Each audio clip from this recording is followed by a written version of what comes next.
here's the thing. We processed more withdrawals during the Luna crash and FTX crash. What's been happening, right?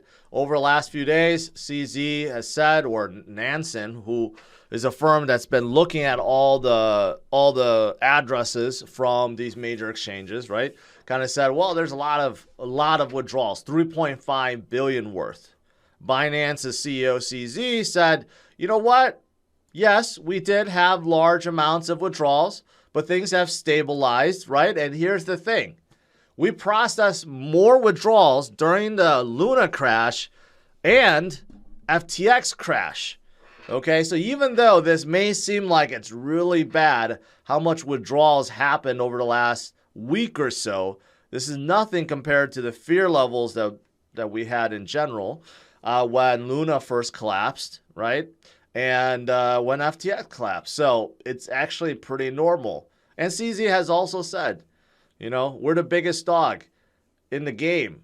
And there's going to be a lot of tax. There's going to be a lot of FUD. But Binance was built on FUD.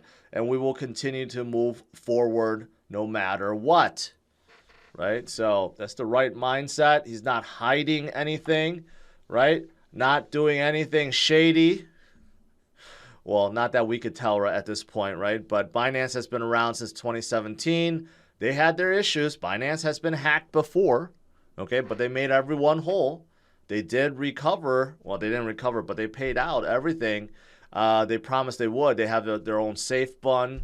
And CZ seems like he's doing all the right things. Didn't splurge in 2021, right? The only exchange that didn't actually lay off anyone in 2022. Still growing, still building. That's what we want to see. So I think things are overblown at this point. And Digital Asset Investor basically made this point, and this is very, very, very true. If CZ had not announced he was selling his FTT tokens, Gary Gensler would still be working in hand with SBF and his fraud machine to craft crypto regulations in the USA. Let that sink in. That is 100% correct. A lot of people seem to have jumped on this bandwagon like, oh, CZ caused FTT or FTX to go under. He probably popped a bubble, but imagine if he didn't. SBF would still be up to his shadiness, still using customer assets to do whatever, right? And still working with Gary Gensler on whatever they were working on, favorable terms or favorable regulations for FTX, which would have made things even worse, right? So let that sink in. Things would have been much worse, or would have continued to be much worse, had CZ not announced and did what he did, right? And then lastly, I didn't want to show you guys this. This is Nansen that's tracking Binance's total assets, 59,649 million, a little bit lower than last night. I did show this last night, but this is still more than 10x of everyone else. In fact, Binance holds more assets than all other exchanges combined, okay? Binance is way more than anyone else. Coinbase said they have about 5 billion. Crypto.com, I looked at it, was 3.5. I think KuCoin was 2.5, right? And these are the biggest guys. So as for the withdrawals, perfectly normal at this point, okay? But I've been saying, if you guys are scared of Binance or Coinbase or any exchange out there, right? Safeguard your own crypto. Nothing wrong with that. Put your crypto in a ledger, right? Learn how to use it and be done with it, right? So you safeguard your own money. You don't have to worry about anything else, any other contagion that spreads. But as of right now, I think Binance is doing just fine. And there is a coordinated attack, once again, on crypto as a whole, okay? Not just Binance, although they're the easy target because they are the biggest. Now, there is more FUD besides this, not just about Binance. I also saw this headline. Bitcoin could drop to 10 to 12,000 by Q1 in 2023 from another big institution, Van Eyck. Okay? Van Eyck is not so pro-Bitcoin. I don't recall. They're trying to get a Bitcoin ETF, but they've never really been pro-Bitcoin. So it makes me wonder why they want to spread a headline like this. Now, what's their reason? Well, they think that a lot of miners will go bankrupt, that the low prices right now that we're seeing will cause a lot of miners to go bankrupt, which means that they have to sell off all their Bitcoin, right? Which means that Bitcoin is going to fall, okay? So is that really going to happen? Well, the game has changed for the miners. I'll say that. In 2017 and 2018, 19, 20, when Bitcoin was really suppressed, around 3,000, 4,000, 6,000 per Bitcoin, yeah, a lot of miners did have to sell. The small miners all went bankrupt. The big miners continued to mine. But the game has changed. First of all these miners that we're hearing about now, like Mara, Hut, and whatever else, Galaxy, right? Or Scientific, Core Scientific. I mean, Core Scientific had issues because, again, they had exposure to Three Arrows Capital and Luna and everyone else. They were part of it. But the other miners, they continue to stay strong. Their quarter reports say they sell nothing, right? And they continue to mine more. So what they're doing is taking their Bitcoin, basically borrowing against that so that they don't need to sell anything. And then they're using that to continue to mine. So that's the new strategy. And you could argue, well, that may be risky. Well, it could be, but for Bitcoin to fall 50% from here, for them to get margin liquidated, very small chance, right? So that's what they're doing. So that means they're not selling anything. In fact, they're gaining. Every single quarter, they're saying that they're gaining on Bitcoin. They're holding because they just don't want to sell, right? It's a race to see who could accumulate more Bitcoins by the end, right? Yeah, I just noticed Bitcoin, breaking through 18,000 while I've been chatting. So that's good. Good overall. Good day. It's going to be a good day. I said that yesterday. But anyways, going back to my point. So the miners are not selling right now unless things get really bad. Okay, if Bitcoin drops to 10K or 8K or 6K like before, yeah, they're probably forced to sell. But as of right now, Bitcoin at 18K, this is right in line with how much it costs to make a Bitcoin. And also, let's not forget, you look at Bitcoin's hash rate and difficulty, you can see that, yeah, it's adjusted down a little bit. And that's because some of the miners, some of the smaller miners did have to stop mining, right? But the beauty of Bitcoin is that every 2 weeks it adjusts its difficulty. If it detects that there's less miners, well, the network will basically make it easier for miners to solve the next block. So it adjusts its algorithm, and that's one of the beautiful things about it. So if you see a massive amount of people leave the network, well, the network is incentivizing them to stay and to come back because after that 2-week adjustment, things get easier, right? So you could see that the difficulty actually adjusted down -7% to accommodate people that have left, right? So now it makes it easier to mine and makes the cost to mine go down, right? So it self-adjusts. That's the beauty of Bitcoin too. There's really nothing else out there that operates this way, right? But just to keep things into perspective, this drop may seem horrible, but we were at all-time high in terms of hash rate. All-time high.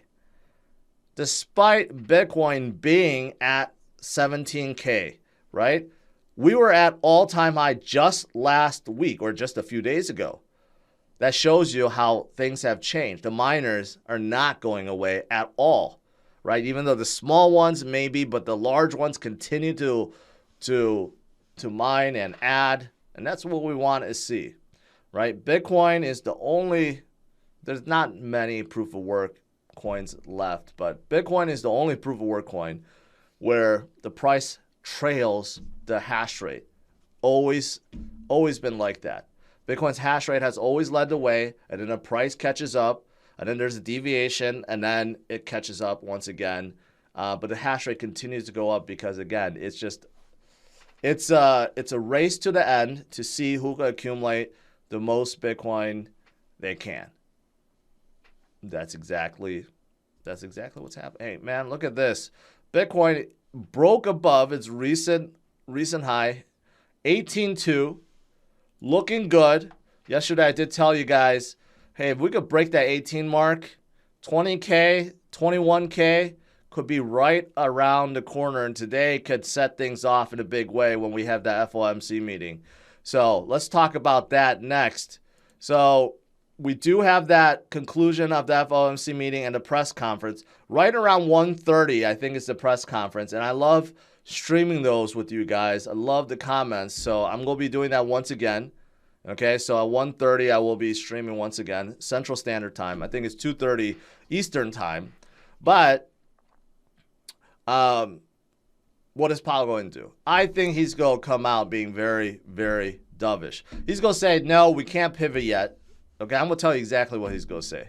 He's going to say, no, it's too early to cut rates altogether. It's too early to stop. Okay, we still have more to fight, more inflation that we need to fight and curb, right? But, however, we recognize that we have been very aggressive for this year, and we need to slow down because we don't want to overdo it. We don't want to cripple the economy. We don't want to kill the jobs and businesses out there. So what we're going to do today is we're going to lower the rate by to 50 basis points rather than 75 basis points, and we will evaluate. And we could be lowering that rate, the rate hike, the next FOMC meeting, right? Meaning the one in January.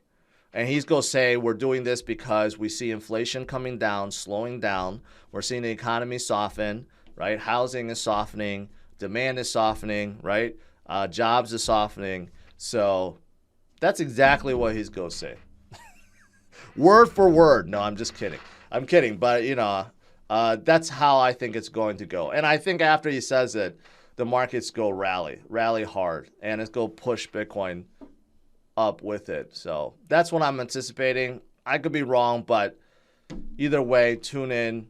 I'll stream with you guys, and we'll have a good old time listening to Powell.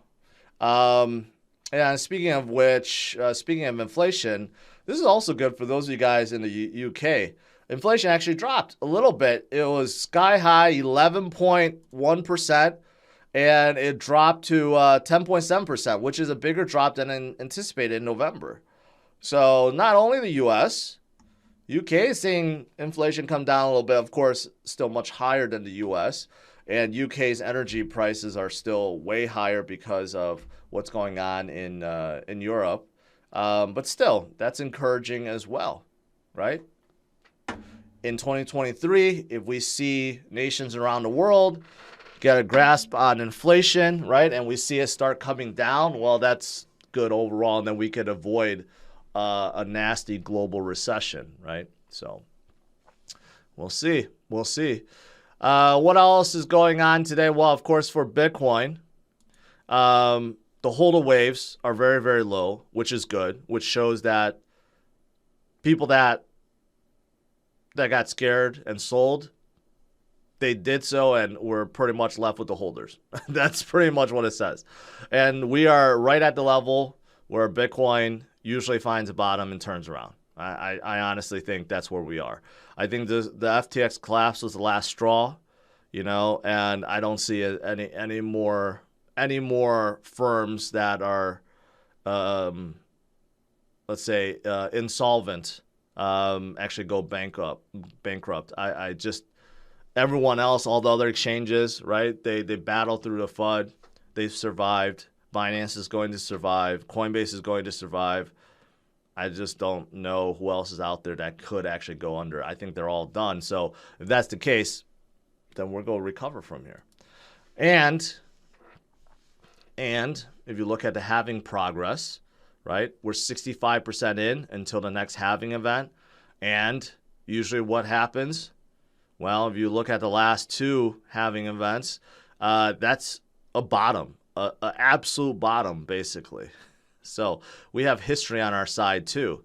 Same thing. If you look at the last top to bottom from 2017 all the way to the end of 2018, it took about 363 days, almost one full year. And guess what?